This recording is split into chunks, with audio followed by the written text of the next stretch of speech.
उपस्थित हैं और उन्होंने एक बहुत अच्छी बात बताई कि हमने बोले कभी गृहस्थी में प्रवेश नहीं किया, हम उस साधना के साथ साथ ब्रह्मचर्य की साधना भी करते हैं। मतलब है जीवन में अगर आप कहीं ऊंचाई पाना चाहते हैं तो आपको त्याग तपस्या जरूरी होती है। दोनों हाथ जोड़ करके प्रभु वर्धमान महावीर भगवान का स्मरण करें, थोड़ा सा उनका, और अभी आप मुंह से सरोद की आवाज सुन रहे थे। अगर आप उसको और ढंग से और डर करके क्यों, डरने का क्यों, जब आप आए हैं मंच पर तो अच्छे से और माइक पास में लेके पूरे ओज के साथ प्रस्तुत कीजिए। निश्चित रूप से आप जिनवाणी स्तुतियां, नमोकार मंत्र, समय सार की एक दो गाथाएं, कोई अच्छे भजन आपने सिखाया नहीं है। जय बोलिए आदिनाथ भगवान की,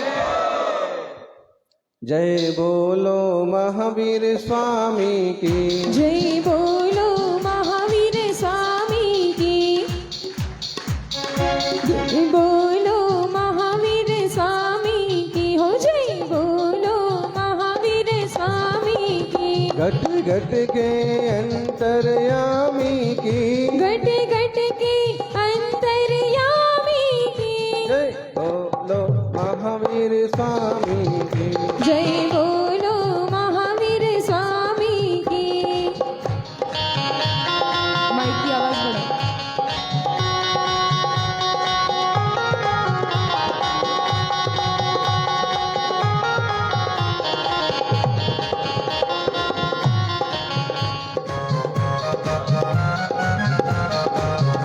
वो धर्म सिखाने आए थे, वो धर्म सिखाने आए थे, वो पाप मिटाने आए थे, वो पाप मिटाने आए थे, जिन पीर हरि हर प्राणी की, हो जिन पीड़ हरि हर प्राणी की।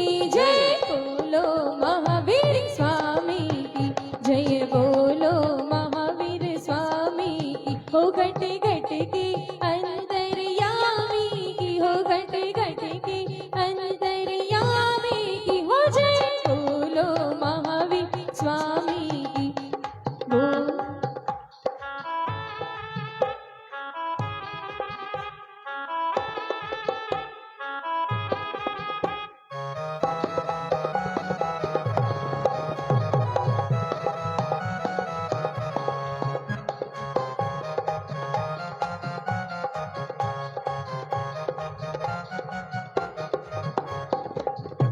जयकारा।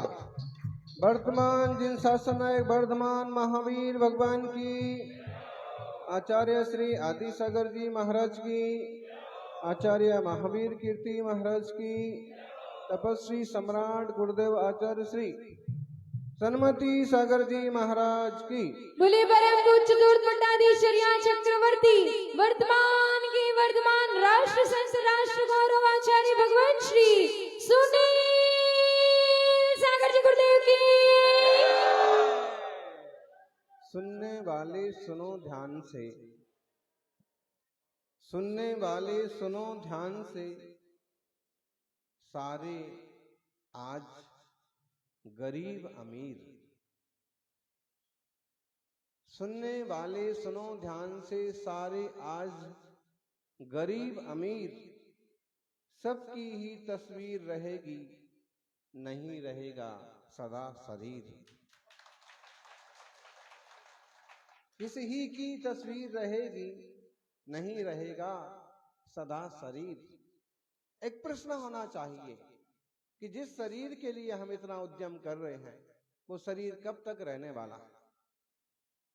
एक सम्राट हुए अमोघ वर्ष, और अमोघ वर्ष राजा ने जिनसेन स्वामी से ज्ञान प्राप्त करके मुनि दीक्षा स्वीकार कर ली, राज छोड़ करके।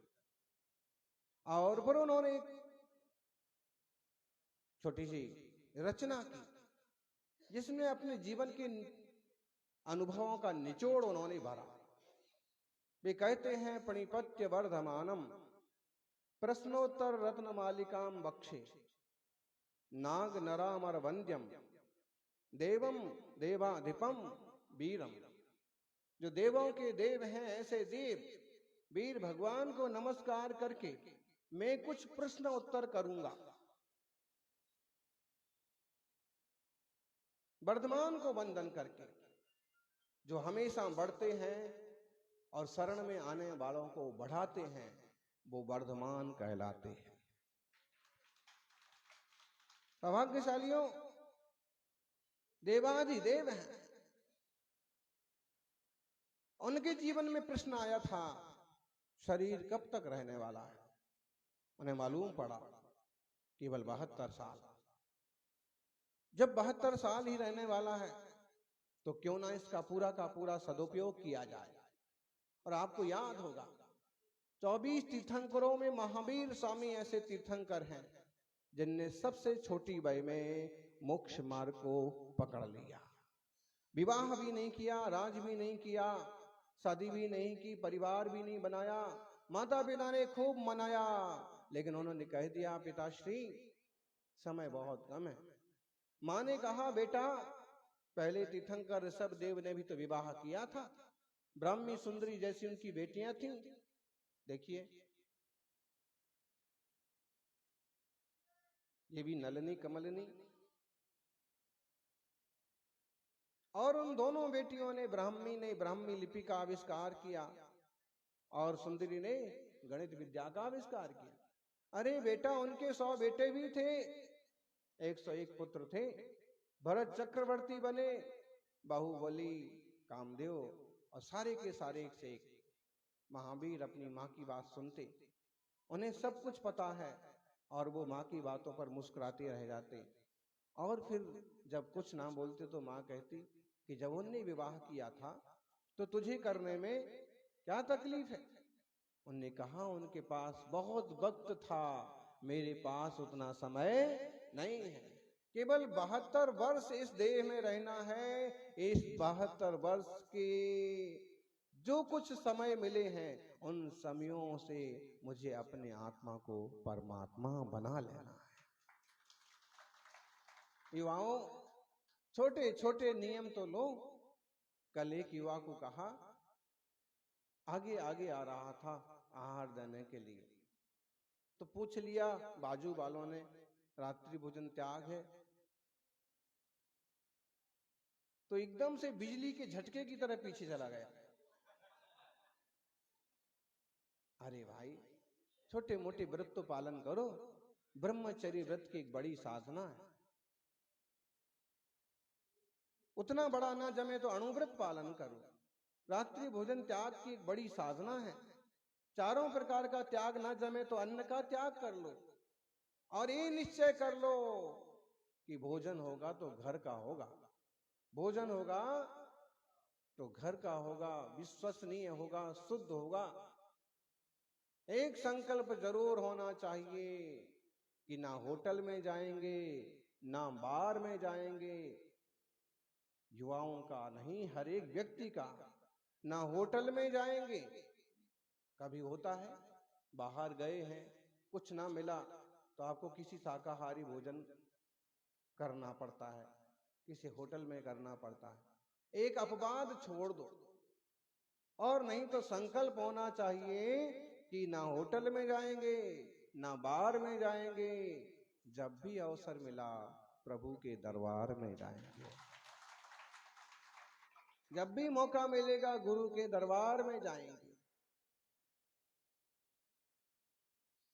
वर्धमान ने कहा मां, और ये शरीर केवल 72 साल टिकने वाला है। वर्धमान 72 साल रहे। वर्धमान के नाम वाले सन्मति सागर जी महाराज 72 साल रहे और उन 72 सालों में उन्होंने वो किया जिसको करने को देवता भी तरसते। महावीर भगवान बन गए, सन्मति सागर तपस्वी सम्राट बन गए। अपने पास भी वही समय है, समय का सदुपयोग करें। अगर आप गृहस्थी में भी गए हैं तो भी हम जानते हैं यहाँ कुछ ऐसे श्रावक श्राविकाएं हैं कि गृहस्थी में जाने के बाद भी वे विधिवत धर्म ध्यान करते हैं, प्रतिदिन पड़गाहन करते हैं, व्रती जीवन जीते हैं। इसका मतलब है कि अगर वो वैसा कर सकते हैं तो कुछ लोग और भी वैसा कर सकते हैं। संकल्प की जरूरत है। आप संकल्प करेंगे, आपके भी कल्याण के रास्ते खुलेंगे। वर्धमान महावीर स्वामी कहते हैं इंसान में देवताओं से पूजने की सामर्थ्य है। लोग समझते हैं कि देवता लोग जो होते हैं वो पूजने के लिए होते हैं। लोगों की एक सोच है कि दुनिया में ढेर सारे देवता हैं, लाल पीले पत्थर हैं और वो हमेशा उनकी पूजा करो। महावीर कहते हैं कि इंसान तुम इस लायक बन सकते हो कि देवता तुम्हारी पूजा करेंगे।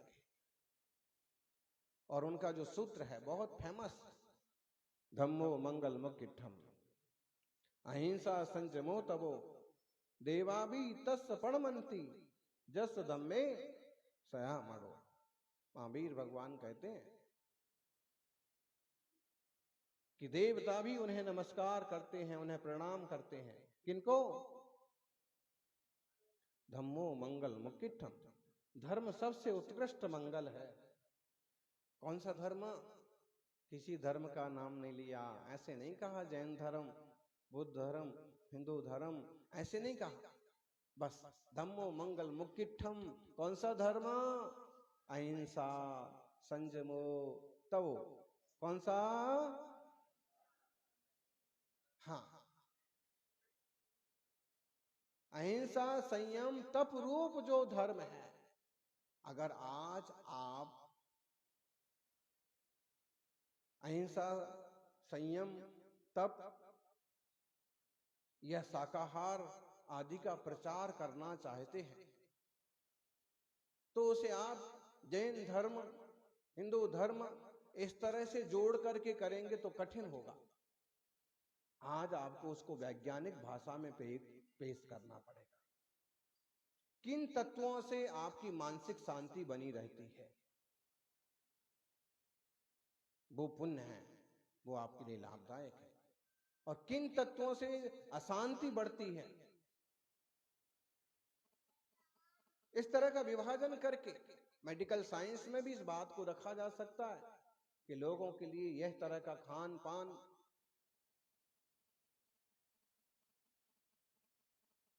जैसे कि शाकाहार के लिए प्लांट बेस्ड फूड, पौधों के आधारित भोजन, वह जीवन के लिए बहुत ज्यादा लाभदायक है, उपयोगी है। नई शब्दावली हो, नए तरीके हो तो लोग स्वीकार करेंगे। और मुझे लगता है कि महावीर से बड़े कोई वैज्ञानिक नहीं थे। उस जमाने में भी उन्होंने कोई जैन शब्द का उपयोग नहीं किया, क्योंकि जो लोग जिन वर को पूजते हैं वो जैन आपो आप कहलाते हैं। इसलिए धर्म के लिए उन्होंने कौन से शब्द प्रयोग किए? अहिंसा संयमो तबो। ये धर्म है जिस भी व्यक्ति के जीवन में ये हैं, चाहे वह बड़े से बड़े घराने में पैदा हुआ हो और चाहे वो निचले से निचले वर्ग में पैदा हो, जिसके जीवन में ये हैं वो धर्मात्मा है। और ऐसे धर्मात्मा के लिए देवता भी नमस्कार करते हैं, हैं?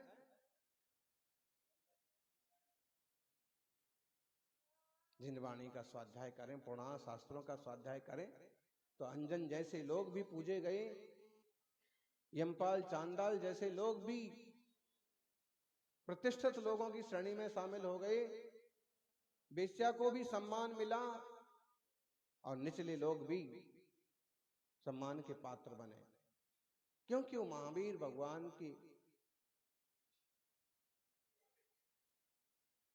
जो सूत्र हैं उन पर खरे उतरे।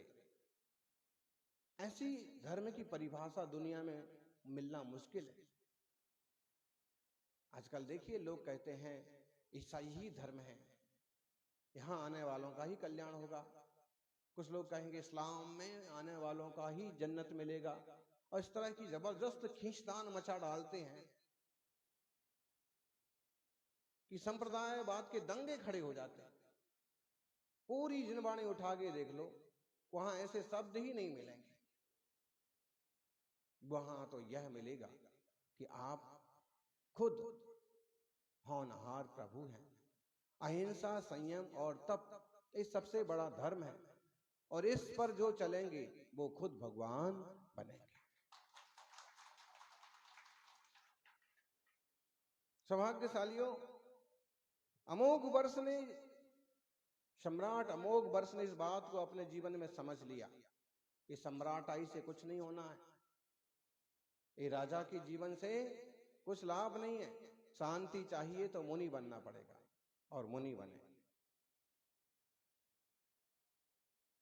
अपने अनुभव का निचोड़ उन्होंने प्रश्नोत्तर रत्नमालिका, अभी रत्नमालिका की बात सुन रहे थे ना, किसी आदमी को तुच्चा नहीं समझना चाहिए।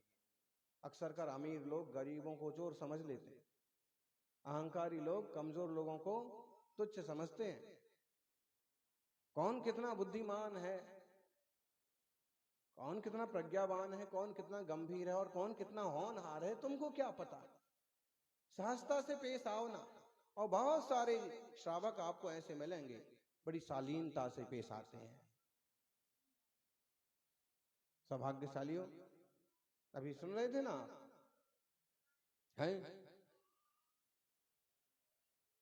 महाराज जी ने कहा बूढ़ी माँ भी प्रवचन सुनने आई, और महाराज जी ने पूछ लिया, बूढ़ी माँ रात्रि भोजन त्याग है? ना, त्याग नहीं है महाराज। कंदमूल त्याग है? ना, वो भी त्याग नहीं है महाराज। रोज देव दर्शन करती हो? ना, वो भी नहीं कर पाते।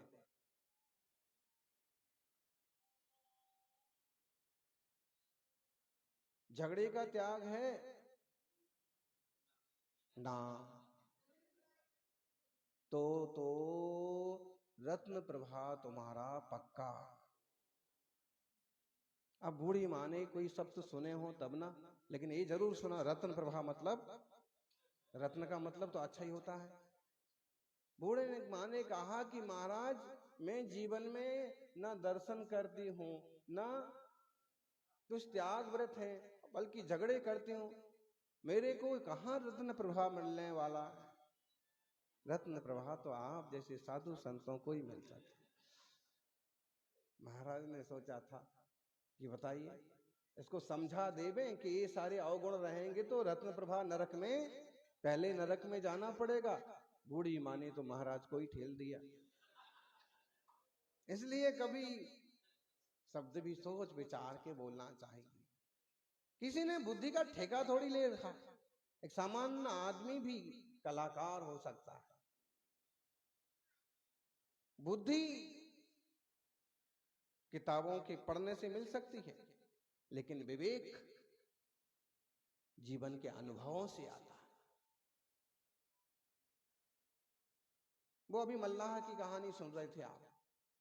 वो बचपन में अपन पढ़ा करते थे कि मल्लाह था और इधर से नाव उधर उस घाट ले जाता था, लोगों से थोड़े 5-10 पैसे लेता था, सबको इस पार से उस पार लगाता था। और एक बार एक पंडित जी आए और पंडित जी ने कहा,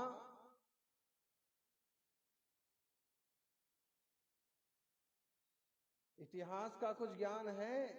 ना पंडित जी, 25% जिंदगी तुम्हारी। नाव थोड़ी और आगे बढ़ी, विज्ञान का ज्ञान है? ना पंडित जी, विज्ञान का नाम ही पहली बार सुना। 50% जिंदगी तुम्हारी पानी में गई। थोड़ी नाव और आगे बढ़ी, बीच तक पहुंच रही थी कि फिर पूछा, लोगों को प्रश्न तो पैदा होते रहते, लेकिन ऐसे प्रश्न करो जो सार्थक हो। उस आदमी से ये पूछ लो ना कि भाई रोजी रोटी का प्रबंध हो जाता है, बच्चे कहाँ पढ़ते हैं, कितने बच्चे हैं, रहने का ठीक ठिकाना तो है ना। उस मल्लाह जैसे आदमी से ऐसे कोई प्रश्न करो जो उसके लिए उपयोगी हो। प्रश्न क्या कर रहे हैं? इतिहास का ज्ञान है, विज्ञान का ज्ञान है। अरे भाई गणित तो आता होगा। बोले पंडित जी, गणित की भी क्या जरूरत पड़ती है? 1 रुपए 2 रुपए 3 रुपए 5 रुपए लेकर के मैं इस तरफ से आदमी को इस तरफ और इस तरफ से इस तरफ उतार देता हूं, बस इतना ही गिनना आता है, बाकी गणित बड़ित में ज्यादा। बोले तुम्हारी जिंदगी 75%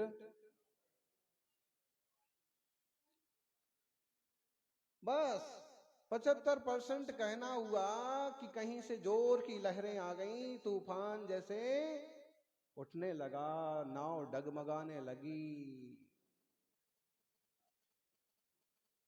नाव डगमगाने लगी। उसने कहा, पंडित जी, हैं? तैरना आता है? पंडित जी ने कहा,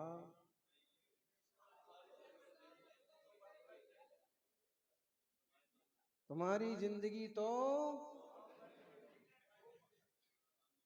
उसने कहा कि कुछ भी है बचाओ, मेरे भी बच्चे हैं, मेरा परिवार है, सब खत्म हो जाएगा। उसने कहा कि देखिए, सभी डूब रहे हैं, सभी सब कुछ डूब जाने वाला है, मैं भी और आप भी और नाव भी।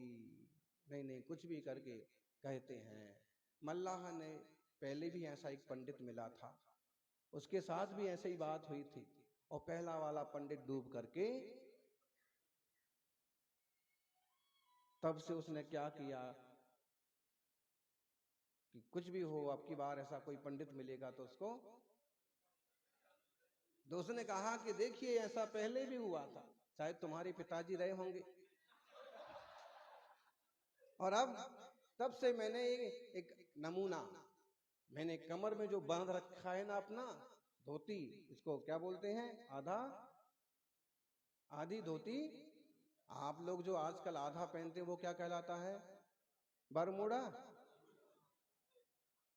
बरमूडा ट्रायंगल है, तो लोग वो पहनते हैं। नहीं तो गांव में जो है घुटने के ऊपर तक धोती पहनी जाती। तो देखो, मैंने इसे बड़े जोर से बांध रखा है। मैं पानी में कूद रहा हूं, तो मैं नहीं भी तैरना आता है तो तुम भी मेरी पछाड़ी पकड़ लेना है। आजकल लोग जो है नेक साइड लगाते हैं ना, नेक टाई, फ्रंट साइड कौन सी होती है, नेक टाई होती है। तो उसने कहा कि क्या होता है पछाड़ी, तो पछाड़ी उनने कहा कि तेरे गले में ये है ना, ये क्या कहलाता है, तो ये कहा कि, उसने कहा ये मेरा कहलाता है नेक टाई। उसने कहा मेरी बेक टाई जो है, धोती की पीछे से जो बेक टाई है ना,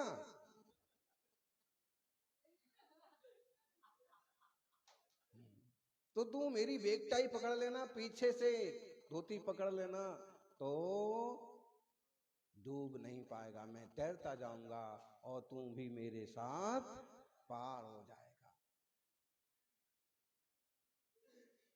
धर्म यही कहता है, मुनि यही कहते हैं कि तुमने सारे ज्ञान सीख लिए, तुमने दुकान भी सीख ली, जॉब भी सीख लिया, घर चलाना भी सीख लिया, घर बनाना भी सीख लिया, रिश्ते भी सीख लिए, सारी चीजें सीख ली, तुमने सिर्फ एक धर्म ध्यान नहीं सीख पाया।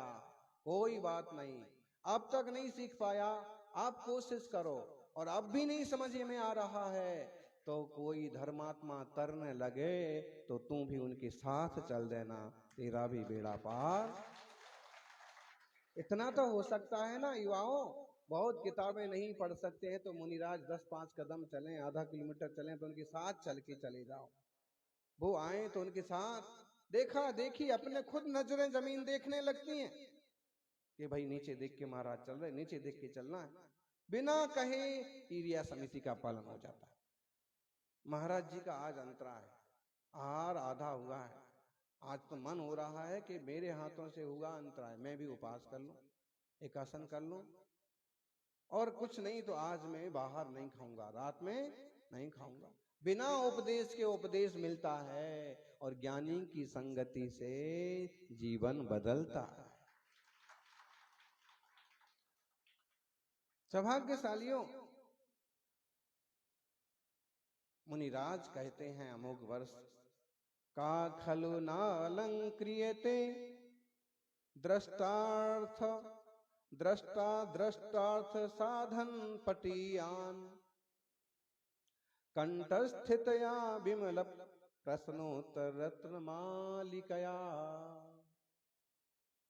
आपके मोबाइल में हो सकती है ये, वैसे मोबाइल तो आजकल बहुत ज्यादा सबके पास होगा मोबाइल, तो किस किस के पास है मोबाइल,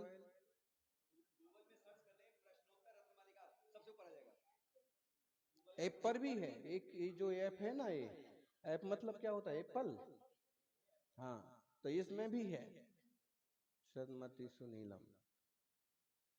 तो इसमें से फोटो खींचते हैं। आज का क्या सिस्टम आ गया हुआ है, ऐसे मोबाइल कितना इंपॉर्टेंट है, आप सबके पास है, हमारे पास ही बस नहीं है ऐसा। लेकिन आपके मोबाइल से जो कांटेक्ट नहीं होते हैं ना, वो हमारे हो जाते हैं। हुआ ऐसे कि एक भगत, एक व्यक्ति, उसका देहावसान हुआ, मर करके यमदूत के पास पहुंचा। चित्रगुप्त ने हिसाब किताब देखा और उसने कहा कि भाई तुम्हारा बैलेंस तो काफी बराबर मालूम पड़ रहा है, पुण्य और पाप लगभग बराबर दिख रहा है? दिन में तू धर्म करता था और रात को कर्म करता था, दिन में पुण्य करता था और रात को, बैलेंस लगभग बराबर है। अब मैं तेरे पर छोड़ता हूं कि तुझे नरक जाना है कि स्वर्ग जाना है। तो उसने कहा कि देखिए महाराज, मेरा मोबाइल और चार्जर पृथ्वी पर छूट गया है, आप उसे मंगवा दीजिए, फिर चाहे आप मुझे नरक भेज दीजिए, चाहे स्वर्ग भेज दीजिए, फिर मैं कहीं भी रह लूंगा, बस क्या चाहिए। अब देखिए आप, जितनी आसानी से आजकल लोग अपने रिश्तों को दूर कर देते हैं, मोबाइल को छोड़ पाते हैं? जड़ का ऐसा ममत्व कि चेतन का अपमान करने को तैयार हो जाता है। जड़ जड़ है ज्ञानी और चेतन चेतन है। मैं ज्ञान घन चैतन्य आत्मा हूं और ये सारे पदार्थ जो हैं वो जड़ हैं। जड़ के मोह में चेतन का अपमान नहीं करो। का खलु ना अलंक्रियते, कौन बुद्धिमान व्यक्ति है? दृष्टा दृष्टार्थ पटियान, दृष्ट और आदृष्ट को जानने के लिए तत्पर, पटियान प्रवीण, दृष्ट और आदृष्ट पदार्थ को साधने में प्रवीण। ऐसा कौन सा व्यक्ति है कि जो रत्नत्रय, इस प्रश्नोत्तर रत्न मालिका का अभ्यास करके और सारी बातों को ना समझ जाए? मतलब इस प्रश्नोत्तर रत्न मालिका रूपी शास्त्र का अभ्यास करके, इसको कंठ में धारण करके कोई भी व्यक्ति अच्छी बुरी बातों को समझ सकता है। कोई भी व्यक्ति परमार्थ के मार्ग पर लग सकता है। मतलब है कि कंठ में स्थित रहे ये सारे प्रश्न उत्तर। तो दृष्ट आंखों से दिखने वाले, अदृष्ट आंखों से नहीं दिखने वाले, दोनों तरह के पदार्थों को साधने में यह व्यक्ति प्रवीण रहेगा। प्रवीण का मतलब चतुर। दृष्ट पदार्थों को तो सभी पकड़ते हैं, ये दिख रहा है पकड़ो, ये अच्छा लग रहा है पकड़ो, लेकिन अदृष्ट के बारे में सोचते हैं कभी? भाई आंखों से जो नहीं दिखता है वो भी तो है। आपको अक्षर, शब्द, वाणी आंखों से दिखती है, लेकिन है। हवा आंखों से दिखती है? नहीं दिखती, लेकिन है। फूल की सुगंध आंखों से दिखती है, लेकिन है। ऐसे ही आंखों से नहीं दिखने के बाद भी परमात्मा है। आंखों से नहीं दिखने के बाद भी निज आत्मा है। आत्मा निकलता है तभी तो कहते हैं कि सुनने वाले सुनो ध्यान से, सारे आज गरीब अमीर सबकी ही तस्वीर रहेगी, नहीं रहेगा सदा शरीर। शरीर नहीं रहेगा। ये दिखने वाले को आग लगा दी जाएगी, ना दिखने वाला आत्मा दूसरी पर्याय में चला जाएगा। लोग फोटो बना करके आपको चिपका देंगे, और वो भी आपने कुछ करा धरा होगा तो फोटो बनेगा, वरना फोटो भी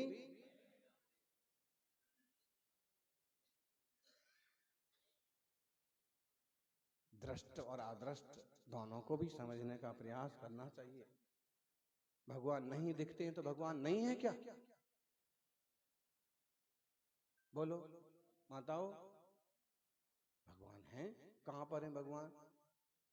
बोलेंगे तो सिद्धालय में सिद्ध रूप में विराजमान है।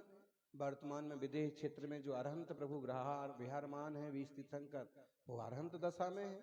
और इस युग में यहाँ पर भगवान के दर्शन करना है तो वीतरागी मुनिराज के दर्शन कर लो। ये भी तो उसी मार्ग पर जा रहे हैं। मूलाचार में भगवान कहा है मुनिराज के लिए, हिक्कम बक्कम हियम साधिय सोधिय जो चरदि निच्छ सो साहू ऐसो सुठित साहू भणियो जिन शासने वैभवम। ज्ञानियों जो सोच समझ के बोलते हैं, विवेक पूर्वक चर्या करते हैं, शांत रहते हैं, जीव और देह की भिन्नता को जानते हैं, ऐसे मुनिराज भगवान कहलाते हैं। भाई निर्णय तो हो ही गया है ना, फैसला तो हो ही गया है।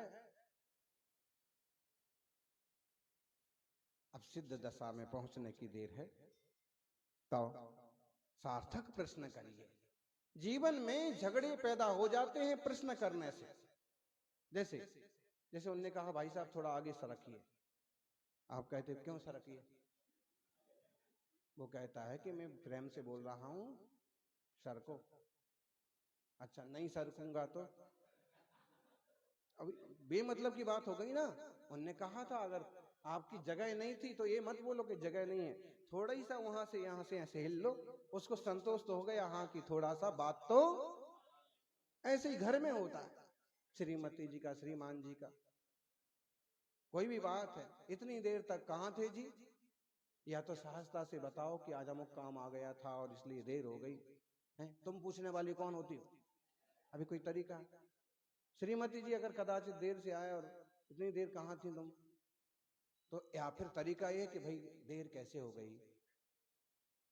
तो इससे क्या होता है, प्रश्न करने के तरीके से विसंवाद झगड़े पैदा हो जाते हैं। प्रश्न से ही पहले तो झगड़े पैदा होते हैं और उसका तरीका और गड़बड़ हो तो आग लगती है। इसलिए तरीके बदलिए या फिर उसको समझने और समझाने की कोशिश कीजिए। बेटे से भी प्रश्न करेंगे ना आज, वो भी कठिन काम हो गया। बेटी को भी पूछेंगे स्कूटी लेके इतनी देर तक कहाँ थी, कहाँ गई थी? अभी दूसरे ढंग से ही बात करना पड़ेगी, बात भी सामने आ जाए, मन भी ना बिगड़े, रिश्ते भी ना बिगड़े। प्रश्न करना भी एक कला है, उत्तर देना तो कला है ही, प्रश्न करना उससे बड़ी कला है।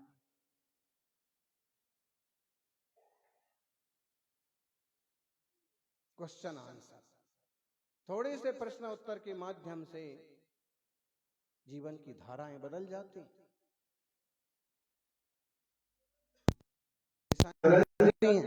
अपने भी पराये हो जाते हैं। इसलिए शब्दों का प्रयोग, प्रश्नों का प्रयोग सोच समझ के और विवेक पूर्वक करिएगा। तमसो मां ज्योतिर्गमय, अंधकार की तरफ नहीं प्रकाश की तरफ चलने का प्रयास करना। और ये प्रश्नोत्तर रत्नमालिका कहिए या जिनवाणी का तत्व ज्ञान कंठस्थ करना पड़ेगा। कंठगता शब्द आया है तो माला है, यह हार है रत्नों का जो आपको पहनना है। अभी कोई दिखने वाला हीरे मोती का हार तो नहीं है कि गले में डाल लो। ये जिनवाणी कहती है कि आपको जिनवाणी का अभ्यास करना पड़ेगा और शास्त्र को कंठगत करना होगा, जीवन में उतारना होगा। कंठ में धारण करिए। वो आपने सुना होगा, कंठस्थ विद्या अंठस्थ दामम। हमेशा विद्या कंठ में रहना चाहिए और रुपया हमेशा अंटी में रहना चाहिए। समझ में आया ना? अंटी समझ में, अंटी समझ में आता है कि अंटी समझ में आता है? अंटी मतलब जेब में, और आजकल तो जेब में अंटी में पैसे रखने का काम ही खत्म हो गया, कैशलेस। ऐसा आप भी कैशलेस और हम भी कैशलेस। कैशलेस होगा कि नहीं? तो कैशलेस अपनी जगह ठीक है। अच्छा, एक बार ये तो हो सकता है कि तुम ज्ञान हृदय में धारण करने की बजाय मोबाइल में धारण करो, लेकिन कभी मौके पर धोखा दे जाएगा। ऐसे ही कैशलेस में भी कभी धोखा हो जाएगा। आप सोच रहे कि सारा का सारा हमारा अकाउंट में है, मालूम पड़ा किसी ठग ने और सारा का सारा उड़ा दिया। तो इसमें तो धोखा हो सकता है, लेकिन हृदयस्थ ज्ञान कभी धोखा नहीं देता। ज्ञान स्वभाव है। अभ्यास कर करके अपने आप को पैना बनाइए, अपने आप को निर्मल बनाइए। आत्म कल्याण के मार्ग पर ज्ञान अस्त्र का शस्त्र का काम करता है। समझ में आया ना? तो शास्त्र का अभ्यास हो, जीवन में उतरे, प्रैक्टिकल हो। प्रैक्टिकल ना होगा तो शब्दों अकेले से कुछ नहीं होगा। लाइसेंस काम नहीं आता है, बंदूक काम आती है। समझ में आया ना? आपके पास बंदूक है, बंदूक का लाइसेंस है। योग संयोग की बात समझ लीजिए कि आप गिरनार की यात्रा पर गए हैं और जंगल में शेर मिल गया। गिर का जंगल है, वहां तो शेर भी मिल जाता। अब जंगल में शेर मिल गया, आपने जेब से लाइसेंस निकाला, दूर रहना, मेरे पास बंदूक का लाइसेंस है। शेर तुम्हारी बात सुन लेगा? क्या करेगा शेर? तुम्हारा लाइसेंस तुम्हारे पास रखो। तो जैसे लाइसेंस देख करके शेर नहीं छोड़ देगा, उसके लिए तो बंदूक की ही जरूरत है। ऐसे ही तुम्हारे किताबी ज्ञान को छोड़ देख करके मोह नहीं छोड़ देगा, उसके लिए तो भेद विज्ञान की बंदूक की ही जरूरत है, तत्व निर्णय की ही जरूरत है। इस तरह का अभ्यास करने का प्रयास करिएगा। कंठगस्त बोलते ना, कंठ पुस्तकस्ता सया विद्या पर हस्तगतम धनम कार्य काले समुत्पन्ने नासा विद्या न तद्धनम। जो किताबों में लिखा हुआ ज्ञान है। अब आप कहोगे एक गीत मैंने भी तो सुना है, कत्थक के बारे में मैंने भी तो पढ़ा है, ये भजन मेरे को भी तो आता है, लेकिन वो सब का सब ना मेरे घर में किताब है, उसमें लिखा हुआ है, काम आएगा? ये आहार देने वाले श्रावक होते हैं ना, इस 16 बदल के आ जाते हैं। अब 16 बदलने के बाद अब वो किताब जो उनकी डायरी है आखिरी में भजन गाने वाली, वो रखी है असोले वाले कपड़ों के उधर। अब क्या करें? भजन तो पहले से तैयार कर रखा है कि अगर बड़े महाराज आएंगे तो ये गाएंगे, छोटे महाराज आएंगे तो ये गाएंगे। कुछ लोग तो चौका ही इसलिए लगाते हैं कि उनको अच्छे भजन आते हैं और यहाँ गाने को मिलते नहीं है, तो घर में चौका लगाएंगे, वो बाद में भजन। तो जो डायरी में लिखा हुआ भजन है वो काम नहीं आने वाला, आप छू नहीं सकते असोले के कपड़े। अब तो कंठ में हो तो इसलिए याद, जिन वाणी कंठस्थ होगी तो मोह रूपी शेर से पार पड़ेंगे। सौभाग्यशालियों, जिन वाणी का अभ्यास हो और जीवन में इस संकल्प हो कि ना होटल में जाएंगे ना बाहर में जाएंगे, जब भी अवसर मिलेगा प्रभु दरबार में जाएंगे। कहाँ है? छोटा सा जीवन है और इस छोटे से जीवन को सभी अपन मंगलमय बनाएं। दृष्ट पदार्थ को तो समझें, दृष्ट रिश्तों को तो समझें, अदृष्ट पदार्थ को भी समझें। आंखों से नहीं दिखता है पुण्य पाप, तो होता नहीं क्या? होता है। फल दिखते हैं।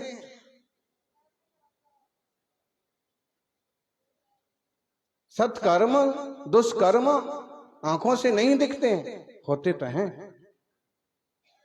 इसलिए दृष्ट और अदृष्ट पदार्थों को समझें, इस मार्ग को समझें और खुद संस्कारित हों, परिवार को भी संस्कारित करें। खुद चतुर बने और परिवार को भी चतुर बनाएं। जो चतुर होते हैं ज्ञानी, वो ही चतुर्मास करवाते हैं। चतुर्मास क्यों? पूरा पूरा धर्म लाभ लेने का पूरा अवसर होता है। और फिर जो मौका मिल जाए उसका भी अच्छी तरह से उपयोग कीजिएगा। सभी का मंगल हो। जय मंगल भावना। जय बोलिए 24 तीर्थंकर भगवान की।